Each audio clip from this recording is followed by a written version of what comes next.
Bueno, ¿me escuchan bien en este momento? No sé si me están escuchando bien. Bienvenidas y bienvenidos a esta nueva edición de la Semana Unipe Virtual. En este caso, contamos con la presencia del doctor Carlos Viroco para esta nueva sesión del día martes. En este caso, el doctor Carlos Viroco estará exponiendo sobre el obispo, el deán y la esclava, tramas de poder y sexualidad en el Buenos Aires del siglo XVII. Carlos, muchos ya lo conocen, han sido muchos alumnos seguramente de este profesor. Carlos es licenciado en Historia de la Universidad Nacional de Luján y doctor en Historia por la Universidad Nacional de La Plata. Es profesor asociado a cargo de las cátedras de Historia de Latinoamérica Colonial e Historia del Río de la Plata Colonial e investigador en la UNIPE. También es miembro del Nodo Rioplatense de la Red Columnaria, del proyecto Redif de Barcelona y del Centro de Historia Argentina y Americana de la Universidad Nacional de La Plata. Así que le damos la bienvenida, le agradecemos muchísimo a Carlos por estar aquí hoy con nosotros, nuevamente en toda esta semana Unipe Virtual que venimos replicando ya hace más de 3 años, y a todos los que están aquí presentes les comento que luego de la exposición podrán hacer preguntas en el chat o también las pueden levantar la mano y conversar luego de la exposición. Dejaremos un espacio para preguntas o comentarios. Así que, bueno, muchísimas gracias Carlos, muchísimas gracias a todos los que están aquí presentes y adelante. Muchas gracias Belén por la presentación. Espero que me escuchen bien. En el caso de que no, por favor avísenme.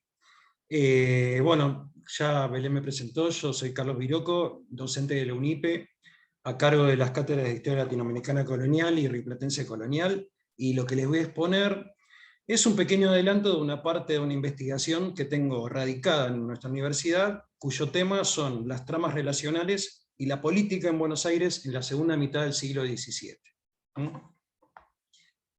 Bueno, ustedes me dirán si...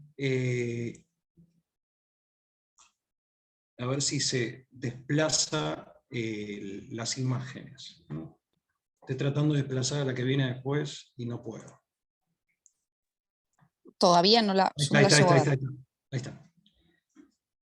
A ver, ¿se ve? Bien. Vamos a empezar con esta historia desde el final. Vamos a hacer spoiler. En 1690, el general Agustín de Robles se encontraba en el puerto de Cádiz aguardando para embarcarse hacia Buenos Aires. Había sido nombrado gobernador del Río de la Plata, pero que antes de que el navío partiera, el Consejo de Indias, que como ustedes saben era el organismo de la monarquía que resolvía los asuntos vinculados con los territorios americanos, le hizo llegar esta misiva, que ustedes ven acá, firmada por el mismísimo Carlos II, rey de España. El Consejo de Indias estaba preocupado por los informes que el obispo de Buenos Aires, Antonio de Ascona Imberto, había presentado contra un religioso de la Catedral de Buenos Aires llamado Valentín de Escobar y Becerra, que va a ser el protagonista de la historia que vamos a contar hoy.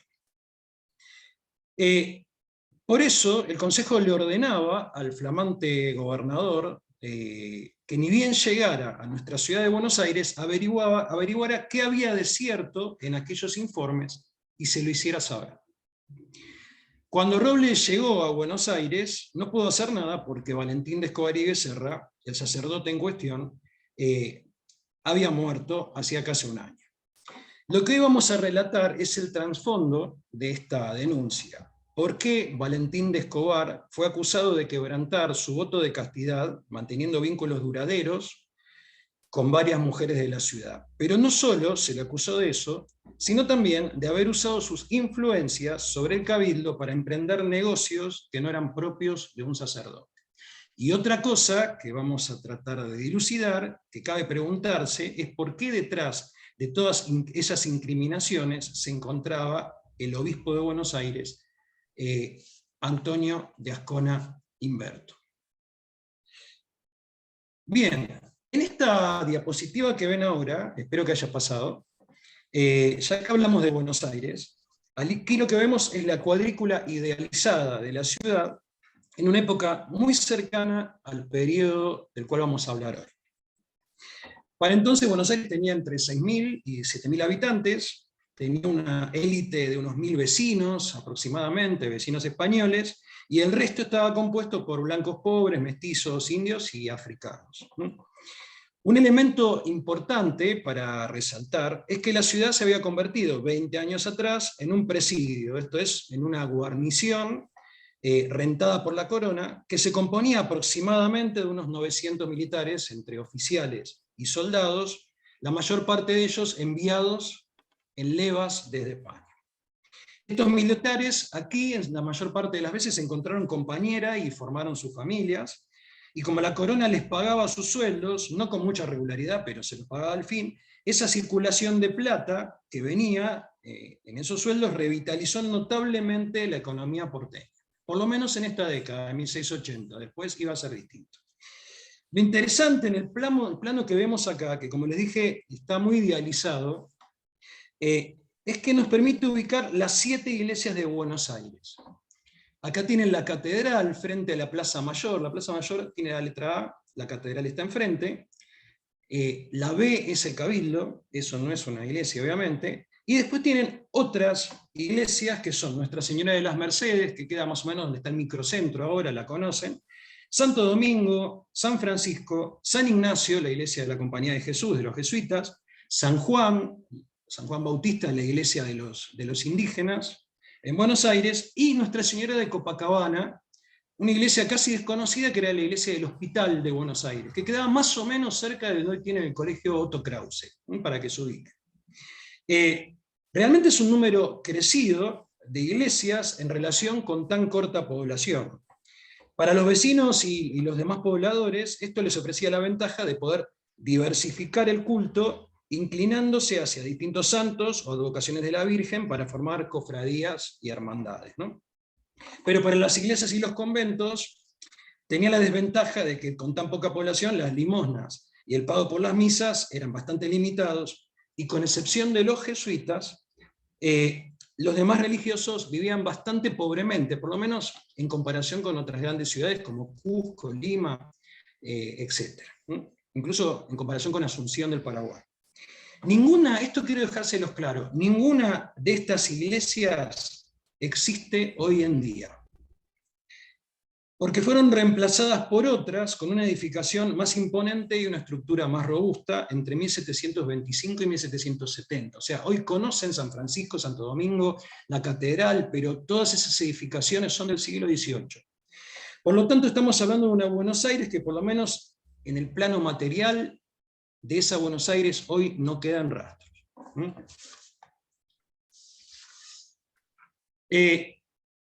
Bueno, de todas las iglesias de las que mencionamos, hoy nos vamos a referir a una, la Catedral de Buenos Aires.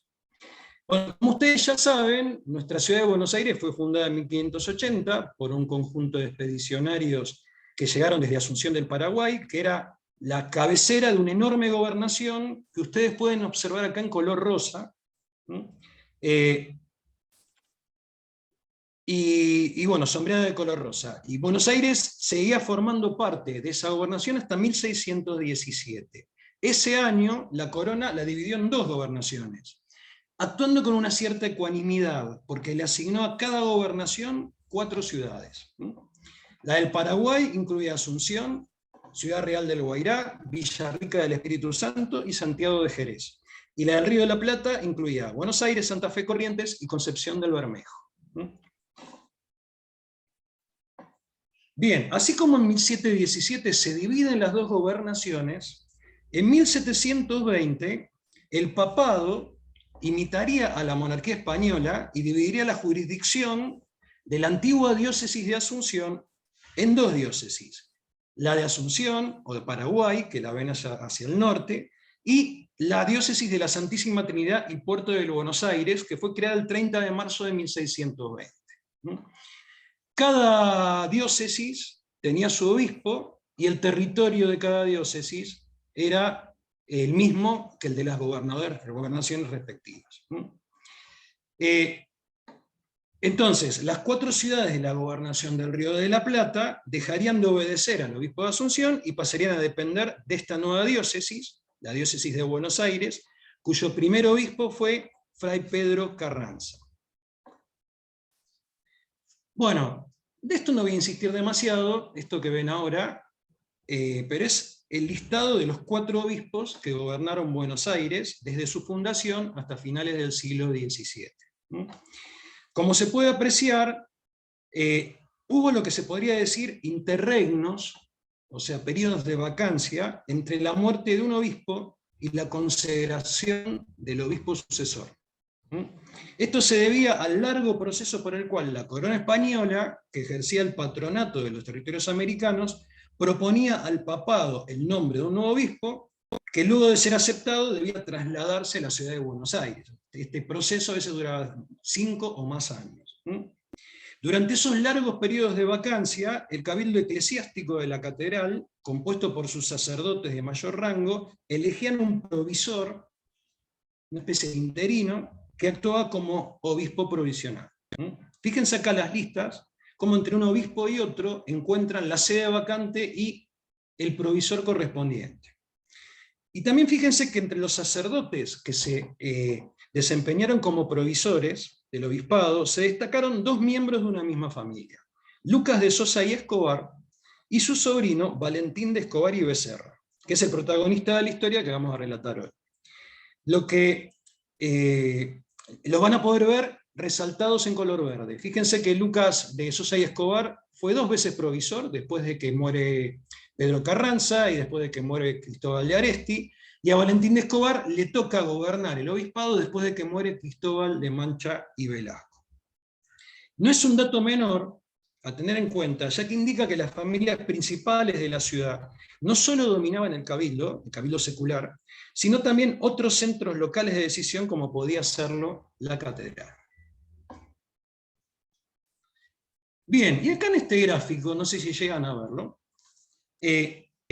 la pregunta es, ¿cuáles fueron las principales problemáticas que tuvo que enfrentar el Obispado de Buenos Aires durante su primer siglo de existencia? Para empezar, aclaremos una cosa. El obispo no actuaba en forma individual, sino que obedecía a intereses corporativos. ¿Qué quiere decir esto? Que compartía con el gobierno de la Iglesia Catedral con un cabildo eclesiástico, conformado por 4 sacerdotes de la mayor jerarquía, que eran un deán, un arcidiácono y 2 canónigos. Por debajo de estos había otros sacerdotes. Casi todos ellos eran jóvenes recién ordenados, que se desempeñaban como auxiliares de culto o que esperaban ser ubicados en alguna función. O sea que había otro núcleo de sacerdotes, de diáconos, subdiáconos, sacerdotes recién ordenados que no tenían ninguna función que cumplir y que estaban a la espera de que les dieran alguna función y de poder ascender. Los problemas surgieron entonces sobre cómo mantener a este conjunto de clérigos y dónde ubicar a los clérigos sobrantes. O sea, ¿con qué recursos contamos para mantener esta población de clérigos? ¿Y qué hacemos con los que no tienen ninguna función que cumplir en la catedral? Bueno, aclarando esto, podemos decir que hubo 4 conflictos a enfrentar, y en cada uno de ellos el obispo contó con un antagonista. Bien, empecemos por el primero, la falta de rentas suficientes. Los 4 obispos que gobernaron la diócesis durante el siglo XVII coincidieron en sus escritos al Consejo de Indias en resaltar la insuficiencia de recursos con los cuales mantenerse. E incluso los 2 últimos, Mancha y Velasco y Ascón Humberto, llegaron a sugerirle al rey que volviera a unir las diócesis de Asunción y Buenos Aires, porque por separado no podían funcionar porque no tenían recursos suficientes para ser autónomas una de la otra. Encontraron la manera de generar recursos, fue uno de los imperativos de los obispos, y una forma que encontraron fue el pago del diezmo y de las primicias, que como ustedes saben eran 2 impuestos que la Iglesia cobraba a la producción agrícola y ganadera, y que estos obispos intentaron extender a otros productos. Por ejemplo, en 1622 el obispo Carranza mandó imponer el diezmo a todo género de cosas. Por ejemplo, la cal, los ladrillos, los cueros, el cebo, las maderas, las aves de corral y los frutos silvestres. Cosa que el cabildo, que era el defensor de los derechos de la vecindad, rechazó y que dio lugar a larguísimos pleitos que no terminaron por resolverse hasta un siglo más tarde. Todavía en la década de 1720 está luchando la Iglesia contra el cabildo para si se cobran o no, por ejemplo, los diezmos a los ladrillos. Segundo problema, la necesidad de un seminario. Los sacerdotes hasta ese momento se ordenaban en el principal seminario de la diócesis de Tucumán, que estaba primero en Santiago del Estero y después fue mudado a la ciudad de Córdoba. El obispo Manchi Velasco dispuso fundar un seminario en Buenos Aires, pero omitió pedirle licencia al rey. Y cuando el Consejo de Indias se enteró, le denegó la gracia y en 1653 le ordena al obispo que no proceda a la fundación de un seminario hasta tener la orden del monarca para hacerlo. Y el argumento era que no contaba el obispado con los recursos para mantenerlo. Siempre volvemos a lo mismo, la falta de recursos para mantenerse. Y en realidad, hasta la época virreinal, Buenos Aires no va a tener un seminario, y esto lo saben ustedes, los sacerdotes se iban a ordenar a Córdoba. Tercero, la intervención en los conflictos facciosos. Los obispos de Buenos Aires estuvieron muy lejos de mostrarse neutrales frente a las rivales entre facciones que se vivían en la ciudad. Y con mucha frecuencia se enemistaron con los gobernadores y usaron como herramienta correctiva la excomunión. No nos vamos a extender sobre esto, pero basta decir, por ejemplo, que el obispo Aresti excomulgó al gobernador Mendo de la Cueva y Benavides. El obispo Carranza excomulgó al gobernador Francisco de Céspedes. Y el obispo Manchi Velasco excomulgó en 3 oportunidades al gobernador Jacinto de Lares. O sea que era la manera de responder a los problemas que tenían con los gobernadores. Y cuarto problema, el intento frustrado del obispado de ejercer su control sobre las misiones jesuíticas, sobre las reducciones guaraníticas. Todas las reducciones jesuíticas que se encontraban del lado oriental del río Paraná, que eran 17, pertenecían a la diócesis de Buenos Aires. En 1655, el obispo Manchi Velasco decretó que los jesuitas no podían ser curas de estas reducciones, que pertenecían a su obispado, y que por lo tanto la mitad de ellas debían ser repartidas entre los sacerdotes de la catedral. Pero la Compañía de Jesús obviamente primero reclamó a la audiencia de Charcas y después al Consejo de Indias, que rechazó la pretensión del obispo en 1663. Bueno, ahora sí, después que ya pusimos un poco de contexto, vamos a la historia del deán Valentín de Escobar y Becerra. Escobar y Becerra nació en 1630. Provenía de una antigua familia de Buenos Aires y por línea materna descendía de los primeros colonizadores de Asunción. Erróneamente, sus contemporáneos habían afirmado que uno de sus bisabuelos había sido portugués, cosa que no era verdad, pero que después fue tomada en su contra cuando le iniciaron pleito el obispo Ascona y los vecinos de Buenos Aires. Había tomado los hábitos religiosos en 1649, posiblemente en el seminario de Santiago del Estero. Cuando volvió a Buenos Aires, formó parte de ese conjunto de jóvenes sacerdotes que yo les conté que servían como auxiliares de la catedral, pero que no tenían todavía ninguna función específica ni rentas con las que sustentarse. Sin embargo, pronto surgió una relación de familiaridad con el obispo Manchi Velasco. En 1651, en una carta que Manchi Velasco le envía al Consejo de Indias, este obispo nombró a 5 jóvenes sacerdotes a los que llamaba, entre comillas, mi familia. 4 de ellos habían venido con él desde Lima, porque él antes de ser obispo de Buenos Aires había sido obispo auxiliar de Lima, y se trajo a 4 jóvenes sacerdotes con él. El quinto, según dice esa carta, era, entre comillas, Valentín de Escobar, nacido aquí y sobrino del canónigo Lucas de Sosa, cierro comillas.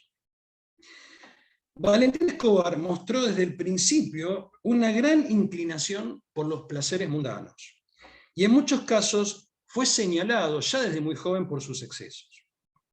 El obispo Manchi Velasco, que era su protector, actuó en esos casos como un padre, intentando enderezar sus conductas, pero siempre protegiéndolo.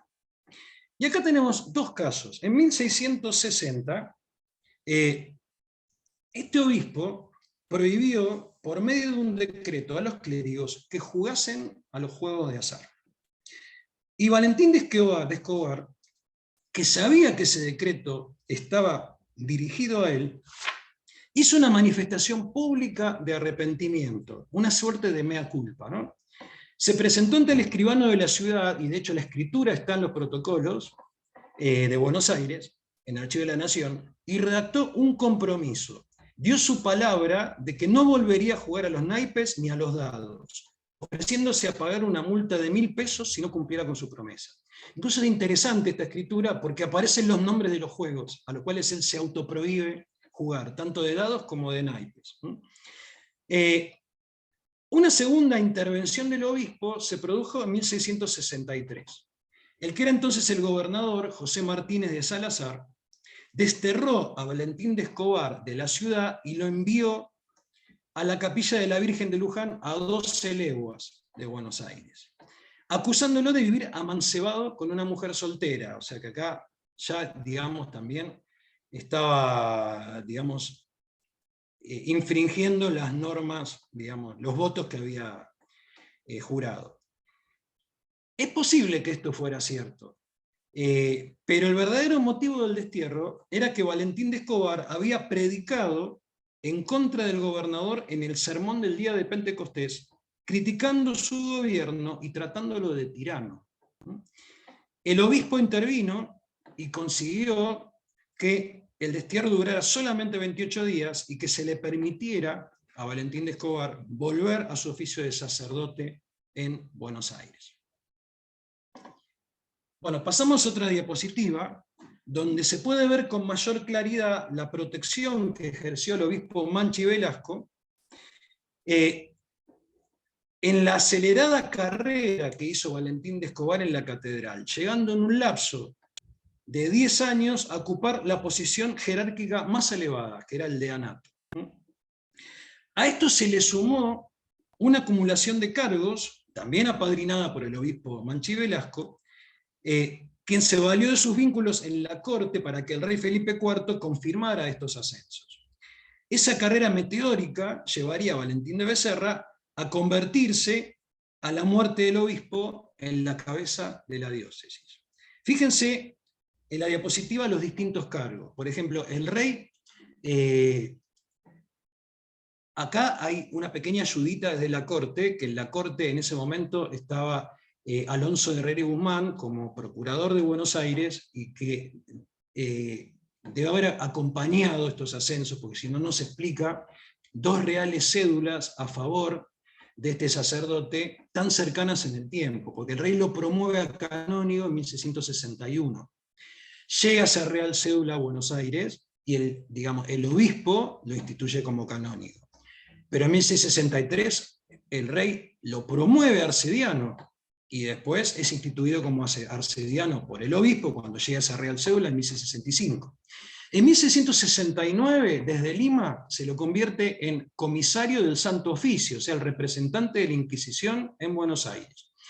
En 1671, finalmente, llega a ser deán de la catedral. Acuérdense, en este cursus honorum, el deán es el cargo más importante, el principal cargo después del obispo.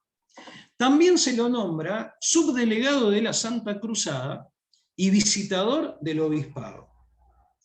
Y además de esto, él, desde sus cargos, en Buenos Aires, esto hay un hermoso libro de Raúl Molina sobre la familia porteña en el siglo XVII, donde Valentín aparece varias veces, porque además era quien resolvía las anulaciones matrimoniales en Buenos Aires. Divorcios, entre comillas, porque el divorcio para la Iglesia Católica no existía, por la indisolubilidad del vínculo, pero que en el caso de que hubiera algún tipo de irregularidad en la concertación del matrimonio, el matrimonio podía ser anulado, y el que se encargaba de esto también era Valentín de Escobar y Becerra. Interesante, yo no lo he podido ver todavía, pero hay un artículo escrito por Torres Revelo sobre la biblioteca de Escobar y Becerra, que parece que tenía 200 libros, casi todos ellos de teología. Bueno, en 1673 se muere el obispo Manchi Velasco, y Escobar y Becerra se transforma en el provisor de la diócesis en vacancia, o sea, en el obispo interino. Bien, me preguntarán, ¿qué es esta imagen que ven acá? No sé si la llegan a ver. Es el plano del nuevo edificio de la catedral, que se va a emprender bajo el obispo que sucede a Manchi Velasco, que es Ascona Imberto. Y justamente en 1677 llega a Buenos Aires el nuevo obispo, Antonio de Ascona Imberto, y en un principio Valentín de Escobar hace buenas migas con él, y el obispo de Ascona lo apreciaba porque Valentín era un religioso erudito y cumplía con toda corrección su labor como provisor y como comisario de la Inquisición. Este obispo, Ascona Imberto, tuvo una enorme relevancia política. Mantendría, llegó a ser considerado como el rey, como un interlocutor en esta gobernación del Río de la Plata. Y mantuvo una relación conflictiva con quien era entonces el gobernador, que era Andrés de Robles, a quien denunciaría por su participación en el contrabando con los holandeses, y consiguió que este gobernador fuera removido de su cargo. O sea, fíjense la importancia, la relevancia de este obispo, que con cartas que le da de representación el mismo rey, como juez pesquisidor, saca un gobernador y trae otro gobernador del Tucumán, que es José de Garro. Bien, el obispo Ascona también consiguió, con esa gran influencia que tenía sobre la corte, que el rey le asignara una gran suma en plata para reformar la iglesia catedral. Acá, por eso les muestro este plano. En 1683, el obispo le había escrito al Consejo de Indias lamentándose de que los techos de la catedral tuvieran goteras y pidiendo fondos para reparar o reemplazar esos techos. Pero cuando recibió una gran suma, creo que eran 14.000 pesos, se decidió a tirar abajo el edificio desde los cimientos e iniciar la construcción de un nuevo edificio. De hecho, envió estos planos que ustedes ven acá para fundamentar el pedido de, digamos, tirar abajo el edificio anterior, que era no tan antiguo, 1671, y llevar, digamos, construir un edificio nuevo. Así que envió al Consejo de Indias el plano que ustedes ven en esta diapositiva, con la disposición de la nave y las capillas laterales que ustedes ven acá. Bueno, esto hizo que durante 6 años los sacerdotes de la catedral no pudieran realizar oficios religiosos y apenas contaran para sus actividades con una pequeña capilla lateral que no fue derruida. O sea, del antiguo edificio del 1071 solamente se dejó una pequeña capillita lateral para que se siguieran reuniendo los sacerdotes ahí y eventualmente dijeran misas. Pero la comunidad quedó fuera de esto.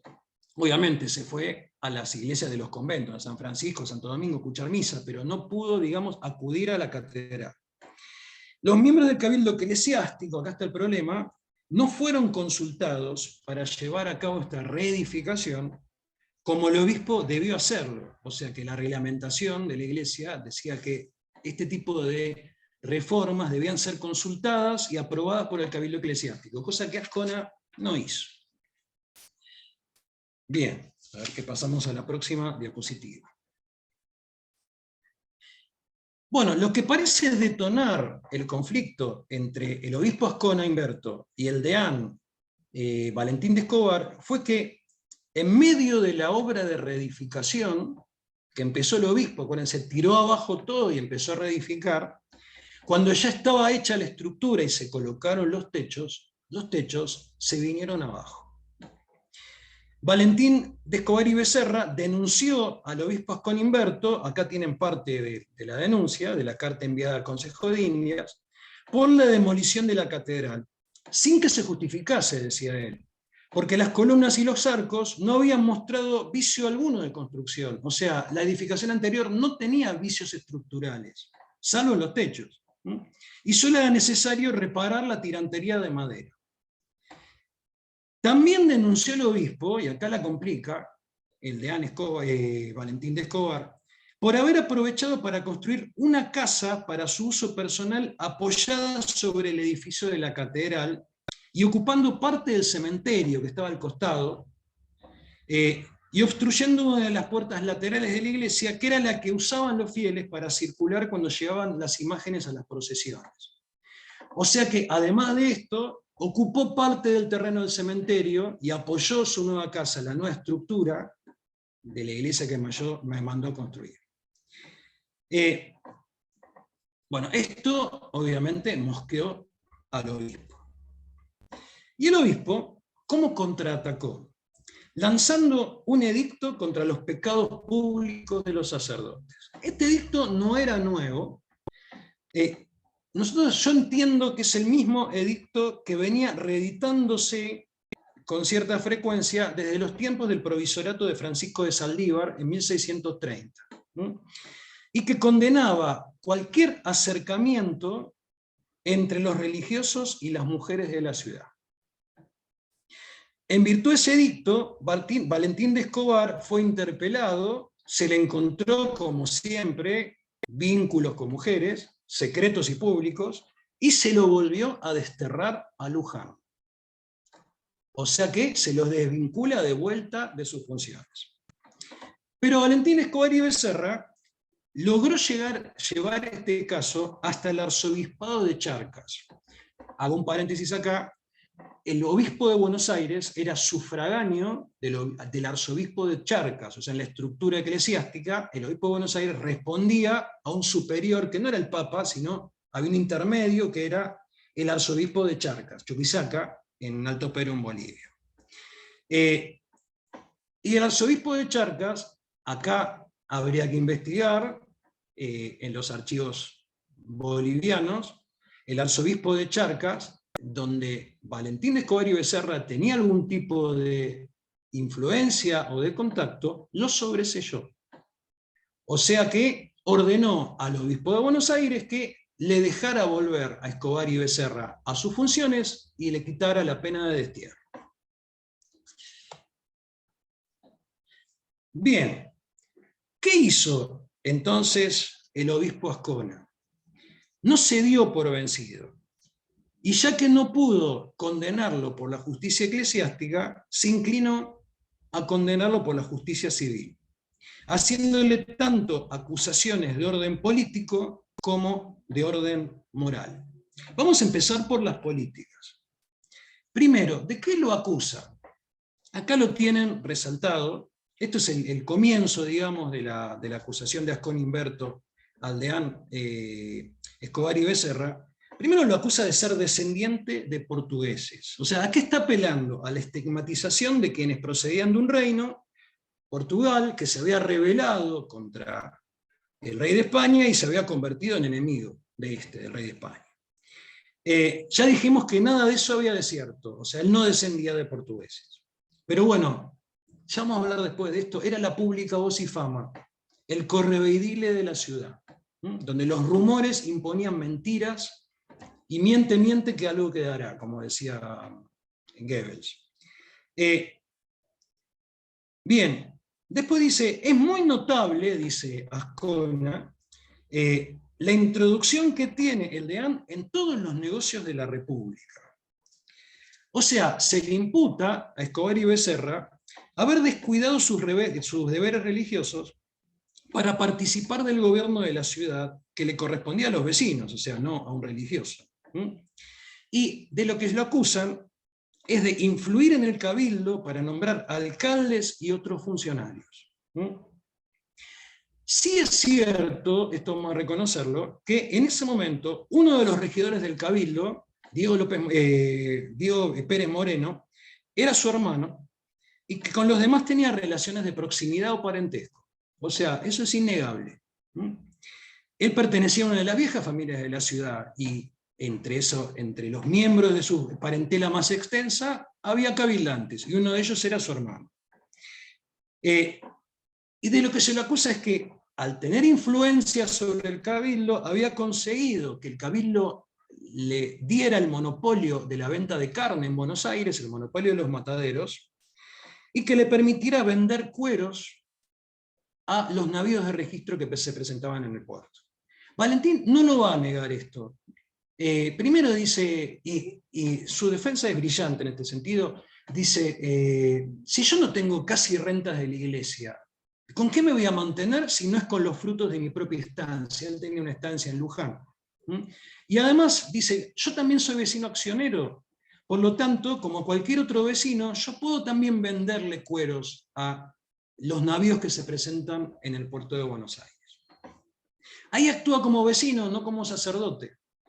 Como vecino, no hacendado en este momento, vecino estanciero, digamos, apela a esa condición. Y fíjense otra cosa que dice. Dice, la introducción que ordinariamente, lo van a leer ahí, suele tener con los gobernadores de este puerto y especialmente con el presente. ¿Quién era en ese momento el presente gobernador? Era José de Herrera y Sotomayor. Y según el obispo, Herrera y Sotomayor le brindaba protección a Valentín de Escobar y Becerra, lo cual también era cierto. Pero acá hay que ubicarse en la lucha faccional que dominaba en ese momento la vida política de Buenos Aires. Justamente en ese momento, el gobernador Herrera y Sotomayor sostenía un enfrentamiento con los miembros de la plana mayor del ejército. Acuérdense que en Buenos Aires había una guarnición, y ahí había una jerarquía, digamos, una plana mayor de capitanes y sargentos mayores, etcétera, etcétera, y con los comerciantes que abastecían de alimento e indumentaria a los soldados. O sea que habían armado una facción, digamos, los militares de más alto rango y los grandes comerciantes que los proveían a los soldados de alimento, y después se lo cobraban de los sueldos de los soldados. A ellos se enfrenta el gobernador. Los miembros, y justamente lo interesante, cuando vemos el expediente de la, digamos, de la acusación al deán Valentín de Escobar y Becerra, vemos que son los miembros de esa facción los que son presentados por el obispo para declarar como testigos contra Valentín de Escobar y Becerra. O sea que acá se están aunando dos batallas. Una batalla es la del deán Valentín de Escobar y Becerra contra el obispo, y la otra batalla es la del obispo contra el gobernador. Todo en un mismo frente, digamos. Por eso hablamos acá del impacto político de este conflicto. Y ahora sí, pasemos a las acusaciones morales. Bueno, no me pude resistir a poner estos figurines que son de mujeres limeñas, de este mismo, un poquito posteriores, principio del siglo XVIII. ¿Y de qué vamos a hablar acá?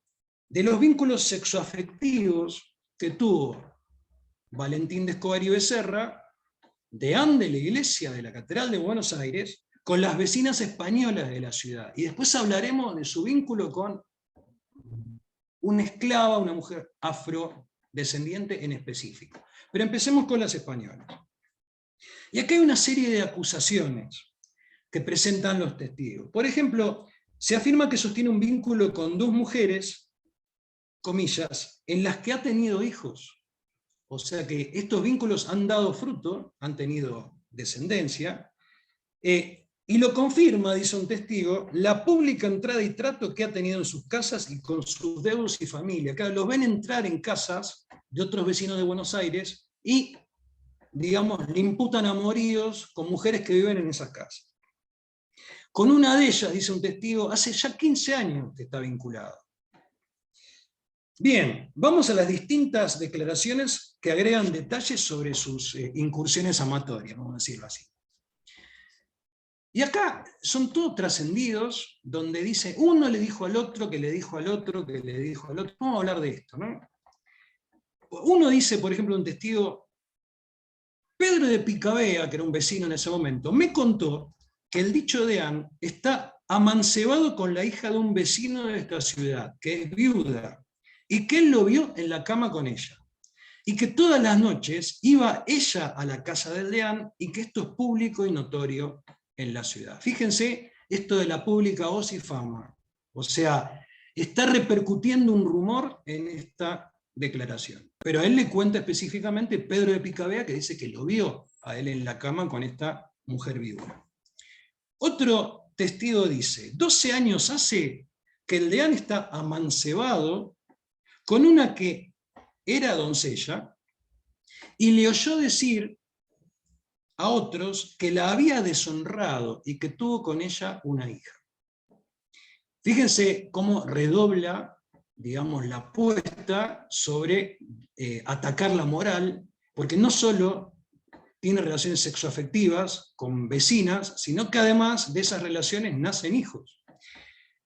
Y agrega este testigo que tiene una hija que se está criando en la casa de Juan de Bracamonte y otra que está criándose en la casa de Isabel de Pasos. O sea que hay dos niñas, muy común en Buenos Aires, esto de niñas que son recogidas o niños y criados como huérfanos en las casas, que le atribuyen ser las hijas de este sacerdote. Otra declaración.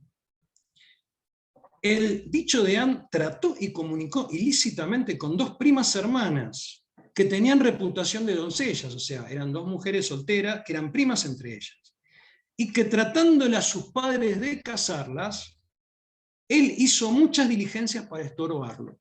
O sea que era amante de dos primas y una de ellas o las dos se iban a casar y él intentó estorbar esos casamientos para seguir disfrutando de ellas, sugiere el testigo. Y después hay otra cosa, acuérdense que él era, como provisor de la iglesia, él era el que intervenía, ¿se acuerdan?, en los temas de divorcio, de anulación matrimonial.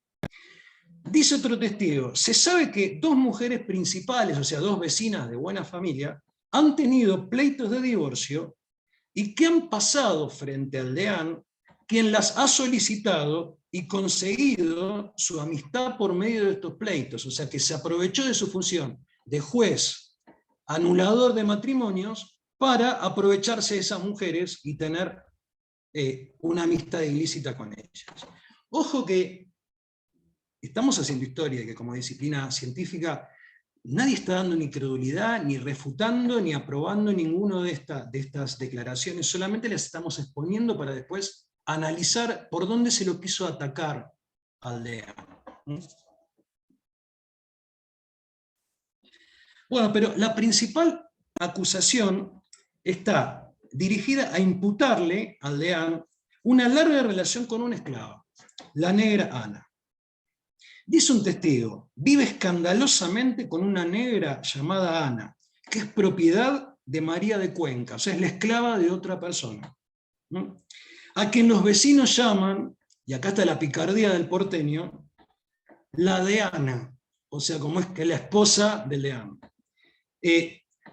Le ha comprado cama, pabellón y colchón. Fíjense justamente lo más, en las dotes, lo más valioso, lo más costoso justamente es la cama con todo el ajuar de la cama, colchón, sábanas, almohadas y el pabellón, que es estas camas con baldaquín.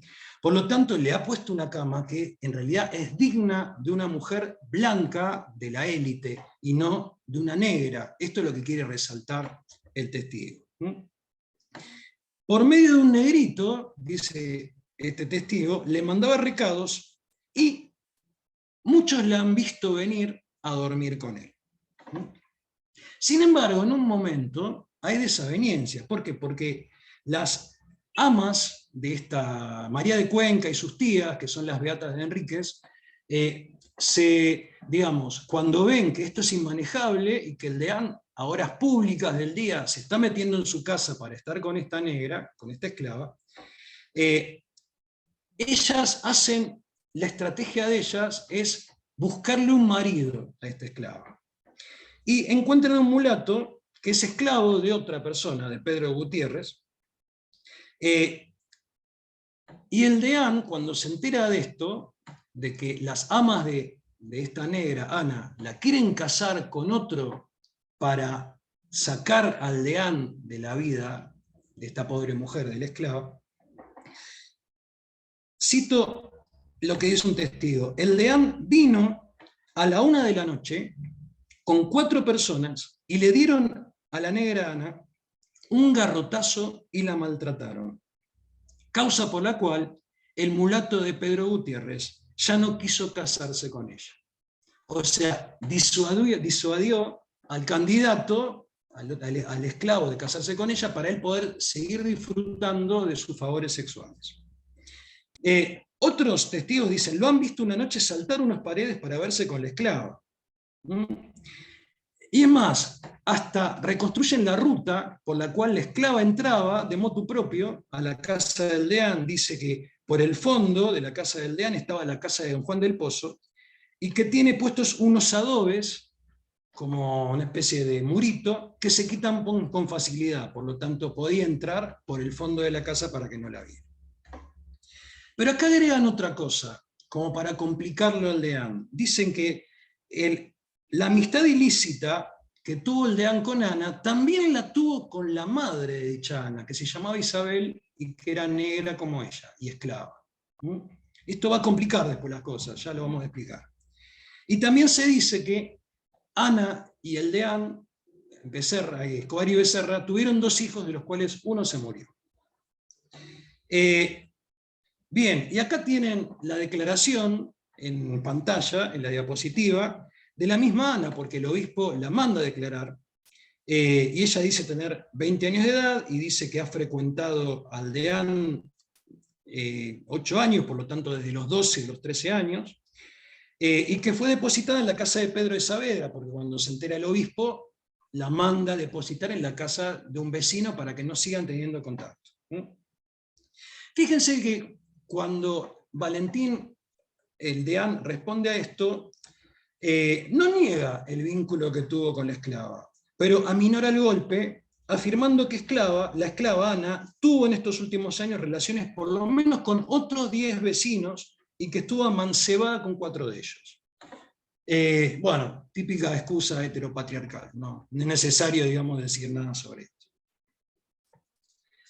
Bueno, ¿cómo vamos a analizar estas declaraciones? Yo te pongo lo siguiente, no sé si llegan a ver, para evaluar el peso de las faltas que se le imputan a Valentín Escobar y Becerra, hemos escogido a un teórico, que es Juan Bautista Poza, que en este libro lo que busca es guiar a los moribundos en su buena muerte, o sea, a que los moribundos encuentren la gracia en la confesión de sus pecados. Cuando alguien estaba muriendo, el sacerdote venía a confesarlo, a darle extremunción y a darle su última comunión, y en la confesión había que guiarlo, digamos, para que expurgara todos sus pecados.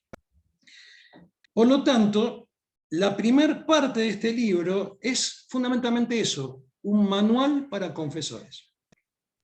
Y lo que llama la atención son 2 cosas en este manual para confesores. Por un lado, la precisión de la terminología que utiliza para encarar los pecados de la carne. Una precisión de farmacéutico. Y por otro, la pretensión de no intromisión, ya que explica lo que el confesor debe preguntar, pero también lo que no debe preguntarse. El propósito es correctivo, digamos, no intrusivo. O sea, el confesor debe ir guiando a la persona que se está confesando a que cuente todos sus pecados para después que le sean perdonados. Pero hay cosas que no debe contar, por 2 razones: para no implicar a otros, y segundo, dice el mismo Bautista Poza, para no ofender los castos oídos del confesor, para que el confesor, digamos, no esté escuchando cosas que son obscenas para sus oídos. Lo que nos interesa especialmente de este manual para hacer el análisis es lo que se refiere al sexto mandamiento, que es justamente no cometer actos impuros, y que particularmente se refiere a los pecados de la carne, que para la Iglesia Católica eran y son considerados pecados capitales o pecados mortales. Y justamente al revisar esta lista de pecados que están descritos, pero con toda exquisitez de detalles, vemos que Valentín Escobar y Becerra infringió varios de los postulados expuestos en este manual de confesión, ¿no? Los más generales fueron que él no estaba habilitado como persona dedicada a la Iglesia, a sostener vínculos con mujeres solteras, ni a sostener vínculos con mujeres casadas. O sea, no respetó ninguno de los estados honestos de una mujer, que era la castidad de la doncella o el retiro decoroso de la mujer casada. Pero a lo que apuntó el obispo a través de los testimonios de los testigos, fíjense que uno lee este manual, digamos, de Buen Morir, donde la primera parte dije que es un manual de confesión. Es como, pareciera como que el obispo hubiera, digamos, el obispo obviamente estaba muy familiarizado con este tipo de literatura religiosa, teológica, y es como que supo dónde dirigir la munición pesada, toda su artillería. Y lo que quiso él, el obispo, es destacar cómo Valentín de Escobar sostuvo relaciones ilícitas con mujeres que entre sí eran parientas por consanguinidad. ¿Se acuerdan que hablamos de la negra y su madre, que fueron amantes de él, o de las dos primas? ¿De qué se trata acá justamente? Del horror al incesto, que es la causa, la madre de todos los impedimentos para los casamientos, esto lo saben los que han estudiado historia eclesiástica, que se percibe a lo largo de todo el manual de Juan Bautista Poza. Los testigos, en el juicio a Escobar, insisten en que justamente Valentín Escobar tuvo vínculos con madre esclava e hija esclava, o vínculo con prima y prima. Detrás de esas declaraciones, justamente se percibe la mano del obispo, que sabía dónde disparar toda su artillería jurídico-canónica para derribar a su enemigo, que era el deán. O sea que él carga las tintas sobre determinados, digamos, pecados que se hacían más graves justamente por esto, por esa delectación incestuosa que se veía en ellos. Bueno, la defensa del deán fue brillante y supo contestar a cada una de las acusaciones. Bueno, principalmente lo que dijo fue que ninguno de los testigos ofreció pruebas contundentes, sino que todos ellos hablaron de lo que escucharon decir a otros. O sea, es lo que en la época colonial se llamaba la pública voz y fama, los rumores que pasaban de boca en boca y que en una ciudad pequeña como Buenos Aires bastaban para condenar a una persona. Y más tratándose de vecinos con mucha reputación, vecinos de larga raigambre en Buenos Aires, vecinos ricos, que son los que escoge el obispo para condenar a Valentín de Escobar y Bessa. El pleito se interrumpe por la muerte de Valentín de Escobar en 1689. Cuando llega a Buenos Aires, Agustín de Robles, el gobernador del que hablamos al principio, hacía ya un año que había muerto, y él viene con el encargo de resolver este conflicto, que era un conflicto ya inexistente, porque Escobar se había muerto. El obispo, que ya no tenía rivales, continuó con la edificación de la catedral, que en realidad nunca llegó a ver terminada, porque él falleció en el año 1700. O sea, vio terminada la nave, digamos, la parte interior, pero no llegó a ver las torres, por ejemplo, ni la fachada. La misma, la catedral, acá tienen dos imágenes. Una es el dibujo que él mandó al Consejo de Indias de una de las torres, y del otro lado tienen la catedral ya terminada, recién estuvo del todo lista con sus dos torres y su fachada, que era distinta a la fachada planificada por el obispo en 1727. Pero acá le damos fin a la historia de la iglesia. En 1752 esta iglesia se viene abajo y hubo que construir un nuevo edificio, que es el edificio que hoy conocemos. Bueno, y encontré esta figura, que en realidad es una figura italiana del siglo XVII, pero que me gustó para cerrar. Se llama Dama y Monje, y bueno, fíjense una cosa, que en el pleito, a lo largo del pleito, nunca se mencionan los nombres de las esclavas, con todo lujo de detalles, que estuvieron complicadas en los amoríos de Valentín de Escobar. Pero nunca se da el nombre de las mujeres blancas de las vecinas, porque hay un tema de, digamos, proteger el honor del linaje y el honor de sus maridos y el honor de ellas, ¿no? Sin embargo, en algunos casos se dan datos, como decir que la prima de tal, y etcétera, etcétera, que con una labor un tanto detectivesca pueden llegar a arrojar nombres, ¿no? De hecho, tengo un nombre que salió de cruzar distintas declaraciones, pero a veces son tan ambiguas las declaraciones que hasta a veces pienso está mal redactado o está redactado en forma ambivalente.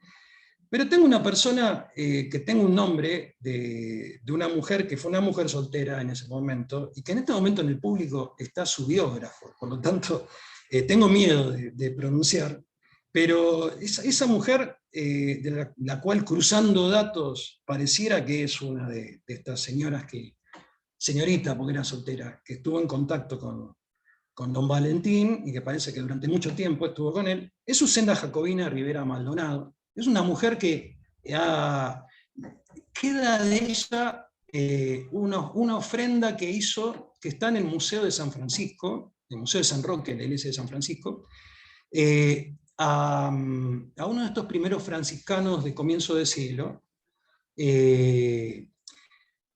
y aparece de la declaración de María de Lavallén y de Juan de Herrera Hurtado, donde atando cabos pareciera como que es ella. Así que Facundo Roca, que estás por acá, lamento tirarte abajo tu imagen de pureza que tenía de esta mujer, pero bueno, yo digo que, en fin, es un puntito más para ella, más que un puntito menos. En fin, no puedo asegurarlo ni nada, pero uno va uniendo las declaraciones. Si se uniera a otras, sacaría otros nombres. Incluso hay mujeres que aparecen declarando a favor del obispo y que dicen que no saben nada de esto que se lo acusan, que todo rumor, que etcétera, etcétera. Otra cosa es las mujeres, ¿de dónde sacan la información? Porque de repente unas dicen, sí, yo he escuchado que el obispo estuvo con la negra madre y la negra hija. ¿Y dónde lo escuchaste? Un día de toros. O sea, en la Plaza de Mayo se le acercaba a la plaza, el día del patrón San Martín de Tours, se acercaba a la plaza y se hacían funciones de toros, o sea, tauromaquia, toreros. Y ese día se reunían las mujeres, se reunían los hombres, hacían apuestas, conversaban y las mujeres hacían correr los chismes. Y en un día de toros, dicen dos mujeres, escuchamos decir que el obispo estuvo con la negra madre y la negra hija. Fíjense esto de la pública voz y fama, el hecho de que en realidad el obispo utiliza los trascendidos, los rumores, pero que están refrendados por los principales vecinos de Buenos Aires para condenar a Valentín de Escobar y Becerra. Bueno, esta es la historia que les quería contar. Y bueno, estoy abierto a todo tipo de preguntas, cuestionamientos, etcétera, etcétera. Veo que hay gente que preguntó por el chat. Bueno. Hola, Carlos. Bueno, perdón. Está Rigo, Bueno. hola Rigo, veo que estás ahí. Sí, estoy. Perdón por la desprolijidad, pero bueno, justo estoy con un corte de luz, así que bueno, no puedo prender la cámara. Así que bueno, agradecerte principalmente, Carlos, por tu exposición, por participar siempre aquí con nosotros, también a quienes están siguiendo en este momento o están viendo el video también luego por YouTube. Muchísimas gracias. Tengo entendido que había algunas preguntas en el chat, o también si alguien quiere hacer alguna pregunta de forma directa a Carlos, no hay problema. Creo que Mariano había un par de preguntas y las podés mencionar si es que hay. Sí. Hola, ¿qué tal? Bueno, primero que nada, muchas gracias, Carlos, por la exposición, fue muy buena, muy bien explicada, y no hay ninguna pregunta todavía, pero si quieren ir preguntando por el chat, o levantando las manos, o habilitando la cámara de a uno también se puede.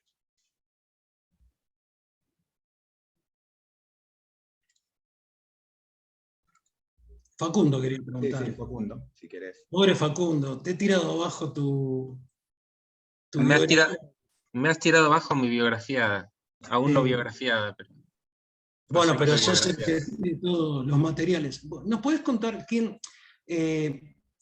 Igual, a ver, haya sido, no haya sido, acá no estamos para... Primero, estamos hablando de una sociedad que tenía valores distintos, parámetros distintos. donde en realidad nadie quiere mandar al frente a nadie, sino solamente me llamó la atención que dejaran algún cabo suelto que me permitiera identificar a una de estas mujeres. Tal cual. Bueno, ¿se me ve bien? Sí. Pero es la única que tengo más o menos identificada. Después tengo otras que tengo sospecha, pero tampoco quiero ir más allá sobre esto porque además no aporta nada. Sí aporta el hecho de que en el libro de Raúl Molina, que es un libro escrito en la década del 50, pero que él lo que hizo fue recoger cantidad de material que había en la Curia de Buenos Aires, que ustedes saben que desapareció en la época del primer peronismo, y que bueno, que él recogió un montón de testimonios de ahí, y que muchos maridos hablan de mujeres que han tenido hijos durante su soltería y que después consiguen marido en Buenos Aires. Y después otro fenómeno es la cantidad impresionante que hay en los testamentos, y vos, Facundo, también lo habrás visto, de hijos naturales, hijos bastardos, huérfanos criados que se los ha dejado tal o cual, y gente que reconoce a sus hijos naturales. Un ejemplo que conocen todos es el de Ana de Matos, que es la que edifica la primera capilla de la Virgen de Luján, y que ella tenía 3 hijos naturales, hijos de Roxas y Acevedo, y que los reconoce en forma pública. O sea, estamos hablando, también es esto, ¿no? Me acuerdo siempre esto que decía Foucault, de que siempre juzgamos al mundo pasado por los parámetros de los victorianos. Como decir, lo dice en el primer tomo de la historia de la sexualidad, como que todo lo que pasó antes, la gente era pura, casta, y en realidad las pulsiones sexuales existieron desde siempre, y digamos, estos amoríos como el de Deán, Valentín de Escobar y Becerra, seguramente en la ciudad había muchos hijos naturales, pero más allá de eso, el tema es cuándo saltan estos temas, cuando hay que imputar al individuo de otras cosas. Entonces se usa la excusa sexual para imputar a alguien que en realidad molesta por otras razones. Perdón, Facundo, vos ibas a hablar, pero bueno, me salió todo este... Me excuso primero que no prendo la cámara porque me están dando un poco lento internet, entonces veo que anda mejor con la cámara apagada. No, te iba a hacer 2 comentarios en realidad. El primero está un poco relacionado con lo que venís diciendo, porque comparando un poco con lo que más conozco, que es el siglo XVIII, y aprovechando que vos has estado trabajando últimamente en los vínculos familiares, en base a protocolos, en testamentos, me parece que como que los vínculos familiares funcionan de una manera diferente a cómo funcionan en el siglo XVIII. Por lo que vos contás del Leán, y también comparando con el libro de Molina que vos mencionaste recién, como que suceden cosas que no sé si en el siglo XVIII podrían suceder. Me da esa impresión, no sé si vos corregime que conocés más el 17. Sí, completamente. Es como que en realidad, y esto lo hemos hablado con vos, Facundo, el tema de los parámetros del barroco puro, digamos, se imponen en el XVIII, y el siglo XVII es un siglo donde hay muchísima más libertad en muchos sentidos. O por lo menos se deja digamos, ver más, es más visible. Yo no estudio la época virreinal, por lo tanto no sabría decirlo, pero por las cosas que he visto de la época virreinal, me parece que ahí está mucho más armado todo un aparato constrictor, moral, etcétera, etcétera, que en el siglo XVII o tiene poca fuerza o no tiene mucha eficiencia. Y bueno, vos el otro día hablabas, habías sacado de una fuente, cómo cuando se hacían las procesiones, los franciscanos o los dominicos iban acompañando las procesiones del santo, se iban escapando en las esquinas y terminaban durmiendo en las camas de las mujeres.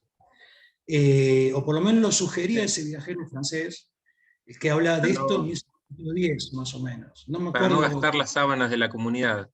Exactamente. Para no gastar las sábanas del convento, terminaban gastando las sábanas de las mujeres. Es interesantísimo ver cómo en realidad no le armemos parámetros morales que no llegamos a conocer todavía. Primero investiguemos cómo eran y después veamos qué eficiencia tenían. No sé si hay cosas escritas de esto XVIII tardío, lo tardocolonial, como se decía antes. A lo mejor alguien sabe sobre esto, pero yo he leído muchas cosas de la campaña, pero no de la ciudad de Buenos Aires en sí misma. Facundo, vos querías defender... Después te quería hacer otra consulta, y ya con esto dejo, así no monopolizo la conversación. Pero retomando esto que vos decías, de que también prácticamente todos los obispos excomulgan a un gobernador, o a más de un gobernador, sí. En más de una oportunidad. Pensaba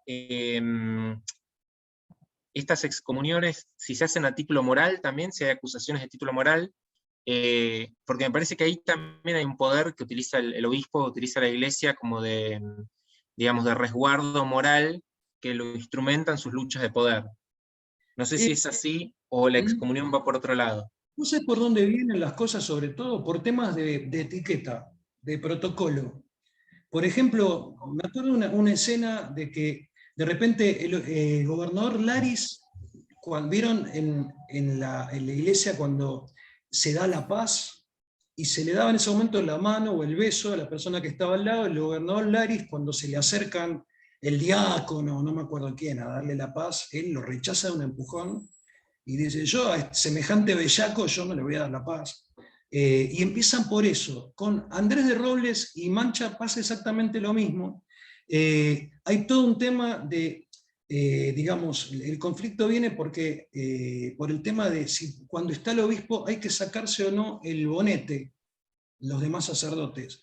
Y Andrés de Robles dice, no, ¿cómo no se va a, digamos, por qué se va a sacar el bonete? Y el obispo dice, sí, tiene que sacar el bonete porque soy su superior.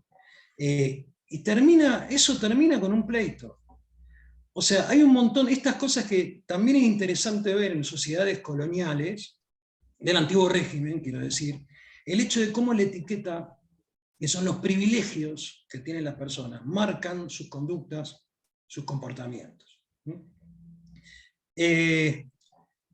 Empiezan por ahí, pero después sí hay cuestiones políticas. Creo que está Rigo por ahí, que él lo va a explicar mejor que yo. Yo no trabajo, Rigo Amadori sí, yo no trabajo la primera mitad del 17, pero los conflictos, por ejemplo, de Aresti con... No, incluso un gobernador anterior ha sido excomulgado también. No me acuerdo si es Góngora o el que viene después, pero lo solucionan de esa forma porque de alguna manera estás, no sé, discutiéndole a tu pastor de almas. O sea, ¿qué es esto que vos te estás...? Entonces lo toman por ese lado la excomunión, pero a veces hay abuso también.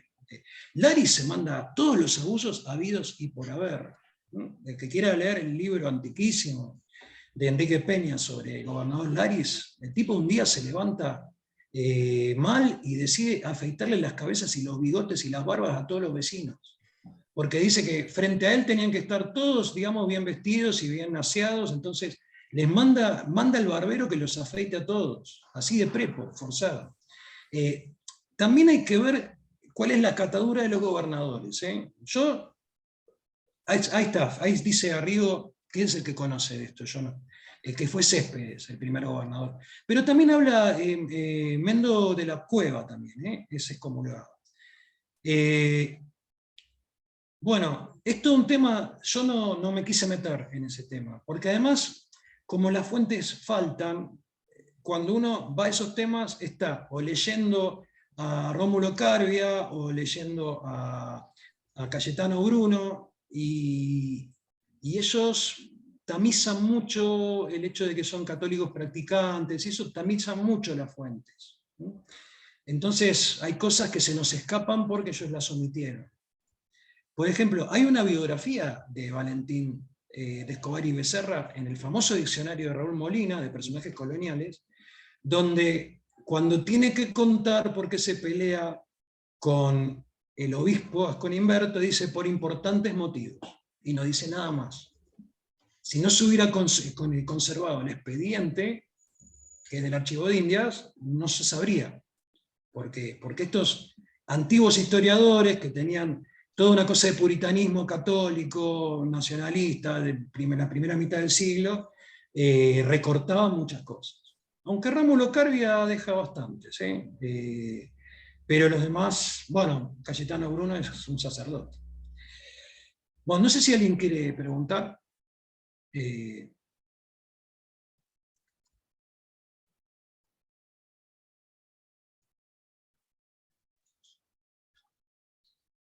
Me escucharon bien, ¿no? Porque estaba atormentado con que no me iban a escuchar, pero... Yo quería preguntar, Sí. con respecto cuando excomulgaban los gobernadores, ¿sí? ¿Se pedía alguna autorización al papado o simplemente los hacían los obispos y arzobispos desde acá directamente? No, el obispo, acá había un obispo, y el obispo cuando tenía que excomulgar, daba la razón y excomulgaba, pero lo que había era vías recursivas. O sea que si a vos te excomulgabas, podías, como hizo Agustín de Coir y Becerra, recurrir al superior del obispo, que era el arzobispo en Charcas. O si no, hacer la queja ante la Real Audiencia. ¿No? Que de hecho, la Real Audiencia, con las 3 excomuniones de Jacinto de Laris, la Real Audiencia, hay allá en Bolivia, en el archivo, está toda la correspondencia del obispo justificando las excomuniones y el accionar de Laris, obviamente. O sea que había una vía como para levantar la excomunión. No era una excomunión papal, que es irrevocable. O sea, hay gente arriba que puede llegar a... No se olviden que el territorio americano estaba bajo patronato también. Por lo tanto, también se podía recurrir y llegar hasta el Consejo de Indias en esta vía recursiva. Pero por lo general, por ejemplo, en uno de estos casos, no me acuerdo cuál, la Real Audiencia le pide al obispo que levante la excomunión. Y después hay negociaciones acá, donde Laris siempre termina convenciéndolo a Mancha de que bueno, que él se iba a enmendar y que esto no iba a volver a suceder, y después volvía. Pero Laris Pero ahí nos está dando una herramienta de poder muy importante con respecto a la iglesia y a la política. Sí, por supuesto. Es que el error está en pensar que la iglesia no participa en la política. Por lo menos en las etapas que yo he estudiado, sobre todo a principios del siglo XVIII, la iglesia le daba refugio, por ejemplo, en las iglesias que era terreno sagrado. Cuando alguien perseguido por la justicia se refugiaba en la iglesia, no se lo podía sacar, porque la iglesia daba refugio también. Entonces, por ejemplo, Miguel de Riglos, que es un tipo que es perseguido por uno de estos gobernadores, está 2 años metido en el colegio de la Compañía de Jesús, porque si sale lo meten preso.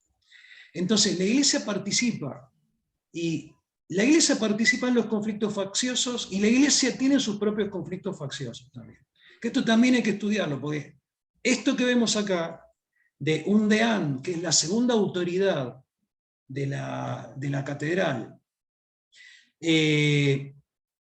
digamos, se está enfrentando con el obispo, es un conflicto faccioso dentro de la jerarquía eclesiástica, que lo volvemos a ver a principios del siglo XVIII.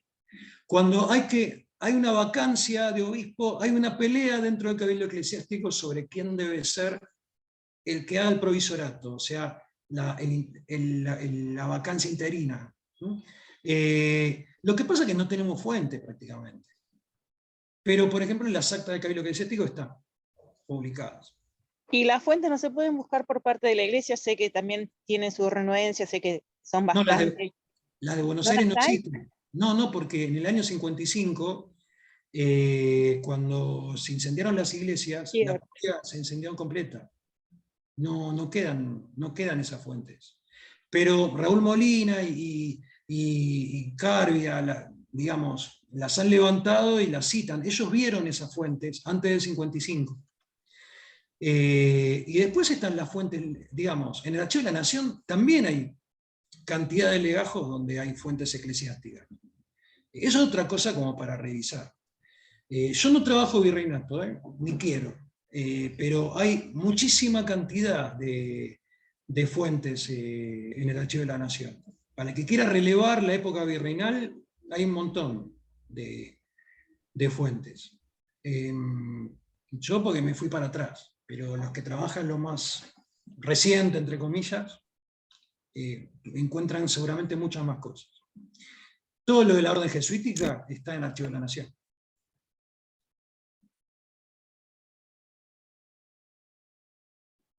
Muchas gracias. No, gracias a vos.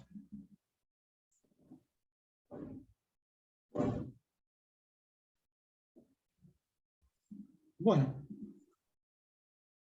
Bueno, en el chat no hay ninguna pregunta más, Beru, si querés continuar. me alegro de la cantidad de gente que vino. La verdad, me siento honrado por la cantidad de gente que vino. En un momento había 24 personas. Bueno, les agradezco mucho haberme acompañado.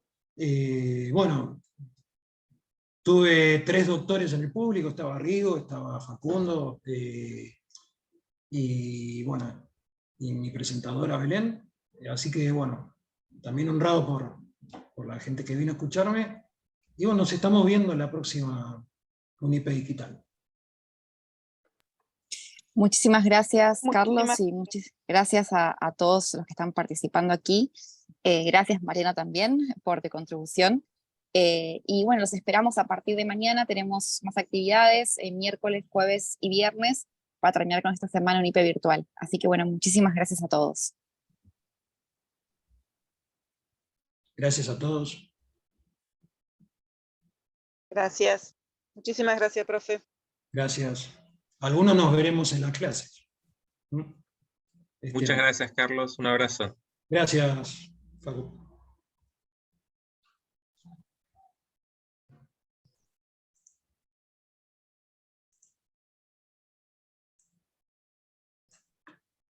Bueno, muchas gracias, Carlos. Dejo de grabar acá. Dale. Así que, Sí, perfecto. muchas Gracias, por Mariano. todo. No, a ustedes. Nos vemos. Y Mariano, cuando dejes de grabar te quiero decir una cosa.